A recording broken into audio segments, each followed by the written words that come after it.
Oke, selamat datang di channel si anak tua bersama gue di Tuang Sadan di segmen What's New Billy J.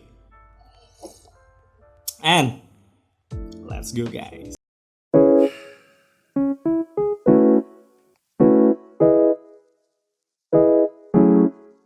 Alright guys, so selamat hari Senin atau Selasa, bisa jadi Rabu. Gitu, tidak tahu ini kapan diuploadnya karena jujur aja gue sama Randy lagi agak sibuk. Jadi kemarin ada beberapa orang yang bilang, "Bang, padahal gue nungguin What's New Minggu." Aduh sorry banget ya. Jadi minggu kemarin gue prioritasin untuk bikin si First Impression Assassin's Creed Valhalla yang di PS4 Fat. Jadi buat kalian yang pengen lihat, Bang udah sering lihat di PS4 Fat, udah lihat belum? Kalau belum, nah cek nih, kartu gue tombolin di atas gitu. Jadi ini tetap aja kita masukin What's New yang minggu kemarin, edisinya gitu, episodenya, dimana kita bakal ngebahas sedikit aja. Kalau ini nggak akan banyak-banyak beritanya seperti biasa. Kita udah mengkurasi 3 berita saja untuk kita bahas, Len ya. Betul. Nah yang pertama ini datang dari mana, Len, beritanya? Dari ini ya, Marvel Avengers. Yoi. Agak sedih ya. Apa ya, menyedihkan ya. Iya. Kok ketawa sih, nggak boleh ketawa. Aduh, astagfirullah. Iya, sedih. Jadi kalau saya bacakan ya, ini tulisannya Landy tapi saya yang bacain. Semenjak perilisannya pada bulan September lalu, Marvel's Avengers dikabarkan telah kehilangan sekitar 96% pemain aktifnya. Melalui artikel yang dimuat Twigtown, Marvel's Avengers mengalami penurunan jumlah pemain aktifnya dari total rata-rata 1190, udah nggak banyak ya rata-rata pemainnya juga, menjadi 752 saja hanya dalam kurun waktu 1 minggu. Aduh, gimana ini, Len? Iya, jadi itu cuma dalam waktu seminggu aja ya, dari 1200 ya 1200 lah ya. Jadi 740-an lah gitu. Damage-nya gede banget, Bos. Jadi Square Enix ini kan katanya dikabarin emang merugi katanya, Len. Meruginya tuh gede lah, lumayan gede gitu. Jadi emang apa ya? Cukup percaya diri karena membawa nama Marvel Avengers ya sebetulnya ya. Iya, makanya sebenarnya ini cukup potensial lah kalau bisa dibilang dengan universe-nya Marvel gitu kan. Iya. Banyak banget itu yang bisa digali sebenarnya gitu kan. Cuman mungkin karena dia kelamaan kali ya update-nya gitu kan. Jadi, iya, bahkan sampai sekarang katanya si beberapa karakter yang sudah dijanjikan akan update juga belum datang gitu. Jadi makanya mungkin kan bosan, aduh misinya nggak nama-nama nih, udah beres semua gitu kan, ngulang lagi cuman buat ngumpulin kayak part-part si hero-nya iya. doang kan paling kan. Ya kebayang bosannya sih. Jadi gue inget sama Anthem dulu. Anthem juga gue rasa game yang sangat bagus dan potensial, yang akhirnya mati gara-gara isi developmentnya juga sih. Gue rasa yang emang kurang cekatan gitu. Kalau misalnya cepat terus mode-mode barunya cepat bertambah, gue rasa sih pasti ramai lah nih harusnya ya, dan cukup langgeng harusnya mah gitu ya. Apalagi mengingat karakter-karakternya Marvel. Karena menurut gue dia rilis aja udah di waktu dimana game-game bagus yang lain juga rilis. Terus kemarin dihajar lagi sama Ghost of Tsushima yang ngasih free game online-nya yang menurut gue bagus banget dan mirip-mirip juga sama Marvel Avengers dari gameplay wise-nya gitu. Iya, kalau si Ghost of Tsushima kan emang dia dari awal ternyata udah di planning kan. Sudah di planning akan ada itu. Jadi seolah-olah surprise gitu buat si orang-orang, padahal dari awal emang sudah direncanakan ya. Siapin ya.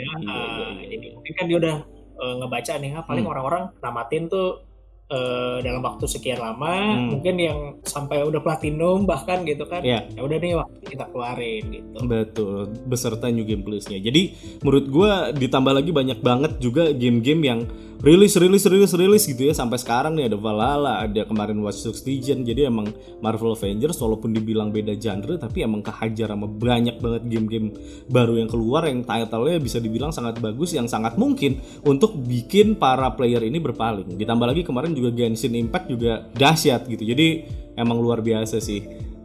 Kena tonjok bertubi-tubi ya, kita berdoa saja semoga recovery, atau enggak ya udahlah kalau udah mah nyerah ya.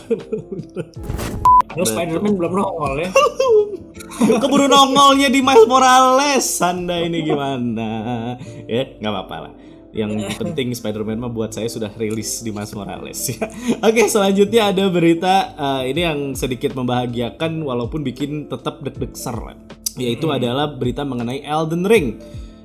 Yang katanya dibilang ini adalah salah satu project yang paling ambisius dari From Software. Jadi kan memang kalau kita ngomongin Elden Ring ini beritanya timbul tenggelam.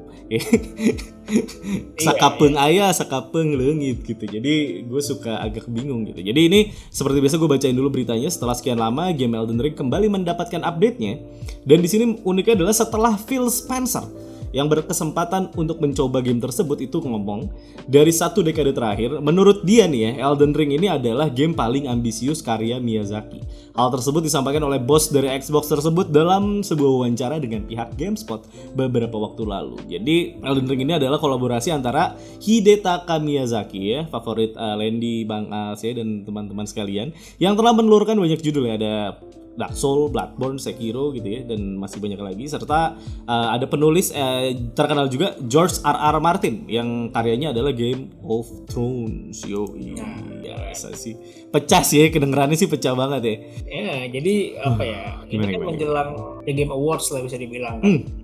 Nah, biasanya kan kalau udah deket-deket ada event game tuh biasanya ada rumor-rumor yang nongol kan, Silent Hill lah yang bakal nongol lah, kayak dulu Resident Evil gitu kan.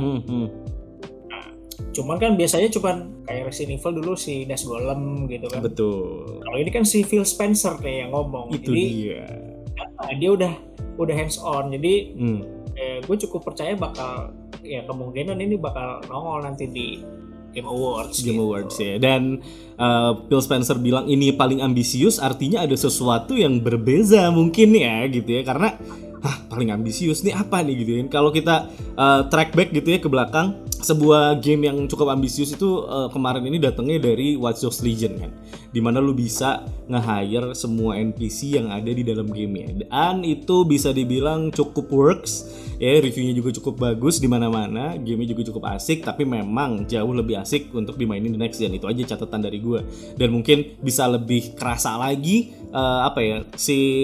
banyaknya ragam dari skenario-nya gitu kan, karena kemarin Watch Dogs Legion udah cukup bagus, tapi memang kita juga bisa ngerasain skenario-nya diulang-ulang Len, karena kan pasti bingung mau nulis sebanyak apa dia. Setiap orang beda gitu kan, setiap pemain ini kayak diulang lagi. Tapi ya itu project yang cukup ambisius. Dan sekarang sebuah project yang katanya ambisius datangnya dari From Software ini, kalau boleh tebak-tebak Len, menurut lu apa sih kira-kira seambisius apa? Karena ngajakin penulis dari Game of Thrones, dimana kalau kita ngomongin Game of Thrones itu one of the best juga loh. Kalau kita ngomongin series, yang ada di benak lu apa Len kira-kira? Apakah dari sisi ceritanya kah? Karena kan biasanya game-gamenya si Miyazaki tidak terlalu berfokus pada cerita ya, seingat gue. Ya mungkin karena ya mungkin itulah ya kenapa si Miyazaki ngajakin si George Martin ini gitu. Jadi dari ceritanya mungkin lebih berat ke Martin gitu kan. Si Miyazaki ya udah fokus ke gamenya aja gitu. Cuman kalau dari segi ambisiusnya apa ya, mungkin kayak eksplorasi dunianya mungkin ya. Bisa jadi ya. Jadi tiba-tiba keluar game Souls yang benar-benar open world kali ya, bisa jadi ya. Dan apa ya, bisa lebih menarik secara general gitu si playernya mungkin ya. Dan kalau dari gue kalau kita ngelihat ini si George Martin ini dibawa, gue mungkin akan berprasangka bahwa Elden Ring ini akan menjadi sebuah seri yang akan dibawa seperti mungkin Lord of the Rings, atau mungkin ya kayak gitu-gitu ya, yang mungkin jadi trilogi atau jadi saga gitu, yang akan manjang jadi serinya si From Software mungkin, karena ngajakin seorang penulis seri gitu ya, bisa jadi juga kan, jadinya nanti bertautan dan punya core yang lebih dominan di urusan storyline, karena biasanya storyline itu lebih ke implisit daripada eksplisit gitu kalau game-gamenya From Software. So far yang paling eksplisit ya Sekiro setahu gue. Sisanya agak mau ngikutin ceritanya Anda harus baca ya. Alright, itulah dari Elden Ring, beritanya yang cukup menyegarkan, dan kita tutup beritanya dengan berita yang sebetulnya tuh kita baru aja mau ngeluarin merchandise yang temanya ini. tapi malah delay. Ya kan kita juga jadi delay ya. Takutnya orang sebel. Yo, ini adalah berita yang datangnya dari Cyberpunk 2077. Jadi ini berita lama bang. Ini katanya udah dikonfirm bang. Iya. Jadi kita bacain dulu aja ya. Tenang, kalem. Jadi Cyberpunk ini sempat dapat rumor katanya bahwa akan ada pengunduran lagi lah nih katanya. Ya. Ini sekedar rumor. Jadi rumor tersebut muncul setelah Tiffany Trademore yang sebelumnya sering membeberkan info mengenai industri video game ini ngomong adanya kemungkinan inilah, bisa dibilang gitu ya. Gitu. Jadi dia nulis di Twitternya ya kalau nggak salah ya. Ya. Gitu. Dan ya udah dibantah sih sebetulnya sama pihak dari CD Projektnya Len ya. Nah iya kan ada yang bilang dikonfirmasi kan. Sebenarnya kalau lu cek itu belum ada. Oh ya? Ada. Karena gue sempet buka si akun Twitternya CD Projekt tuh nggak ada konfirmasi sebetulnya berita ini tuh benar atau tidaknya gitu ya dari si Tiffany ini. Misalnya kan dia ngebantah lah kasarnya, ya udah tulis aja kan. Udah pasti rilis nih di 10 Desember. Betul. Gitu kan. Berita ini tidak benar gitu ya. Nah, cuman dia kayak secara implisit lah bisa dibilang lah ya.